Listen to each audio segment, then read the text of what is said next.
بغيت نتناقش معكم في واحد الموضوع، وبغيت كلشي يشارك في التعليقات بالرأي ديالو. وطبعا بزاف اللي ما غيعجبوش الرأي ديالي.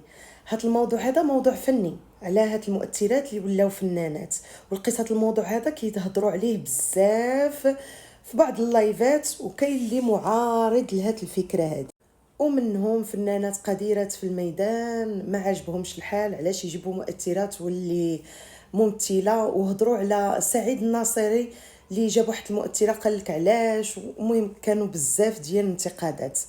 انا خوتي عرفتوا علاش مع ان الوجوه الجديده نعطيوها فرصه للتمثيل، لان هما معظم هاد الفنانين دابا اللي كيهضروا لي هما من الجيل دابا القديم، حتى هما راه هاد الانتقادات اللي دابا في هاد الجيل الجديد تعرضوا له حتى هما فاش كانوا في ايامهم. لان خوتي هما تيقولوا ان لا، الفنان خصو يكون قاري المسرح، الفنان خصو يكون ما يقبضش ويترامى على الميدان.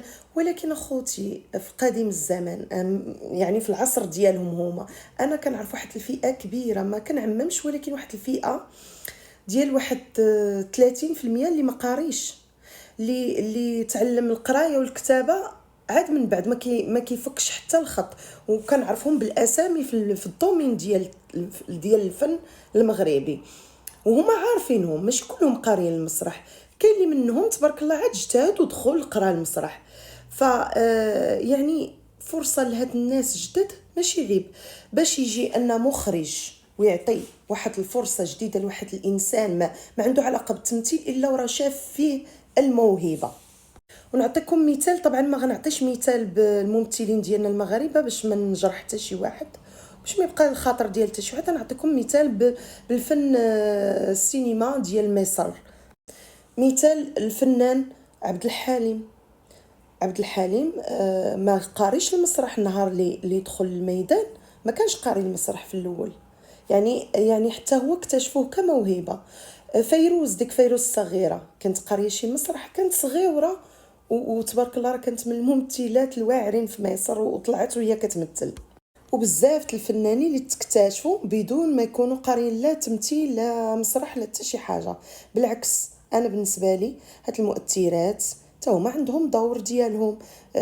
ماشي عيب نعطيو فرصه جديده للبنات اللي طالعين، الجيل اللي طالع.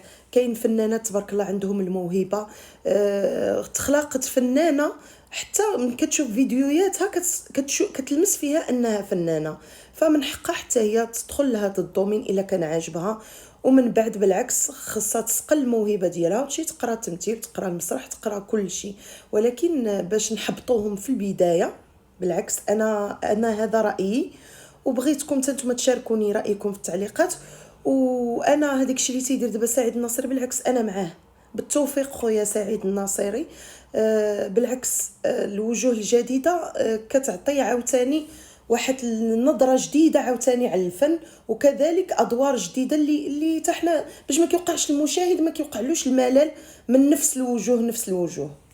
ومع احتراماتي للفنانين القديرين ديالنا، طبعا بزاف اللي ما غيعجبوهمش هضرتي، وبزاف اللي منهم راه متبعيني في الصفحه ديالي، ولكن انا صريحه وكنتمنى ما تقلقوش مني. هذا الواقع. الفن هو الا بقى فيكم الحال، انا مابقاش تعيط لكم في الافلام، ما خصش يبقى فيكم الحال. دائما انتم عارفين ان الفن ما خصش تعتمد عليه في الحياه ديالك الماديه، خص تاخذوه كهوايه. دائما خص يكون عندك واحد العمل الثاني ديالك اللي كتاخذ منه باش كتعيش منه. هذه راه جاري بها العمل، والدليل ان بزاف ديال الفنانين تعرضوا لبزاف المشاكل في النهايه ديال حياتهم اللي كانوا كيمارسوا غير الفن. يعني بحد ذاته هذا خص الانسان يستافد منه هذا الدرس.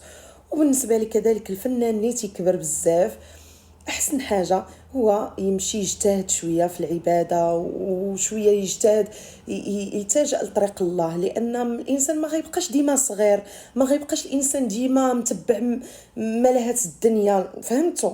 وهذا نظري مع احترامي للجميع. ولكن طبعا اللي كيأدي الفن بصفه يعني محترمه، له كامل الحريه انه يبقى يمارس لهذه المهنه. طبعا انا ما كندخلش في الانسان حياته، ولكن انا هذه فقط وجهه نظر ديالي.